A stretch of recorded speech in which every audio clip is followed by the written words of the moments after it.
কখনো মেয়ের মা হতে চাই না। একটা জীবন্ত পুতুলকে বছরের পর বছর আদর যত্ন করে বড় করব, জীবনের সবটুকু ভালোবাসা রং দিয়ে তাকে রাঙিয়ে তুলব। আর কোনো একদিন ভালোবাসার প্রতিশ্রুতি দিয়ে কেউ এসেই নিয়েই যাবে, কিন্তু কথাই রাখবে না। এই বিষাদ কিভাবে সইব?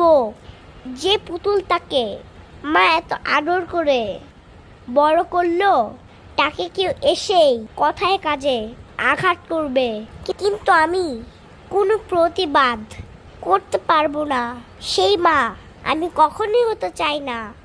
যে জীবনটাকে রঙিন করতে মায়ের জীবনের সবটুকু রং ঢেলে দেওয়া হয়, সেই জীবনটাকে কেউ একজন বিবর্ণ করে দিবে, কিন্তু আমি মেয়ের মা, কোনো কথাই বলা যাবে না। সেই মা আমি কখনোই হতে চাই না।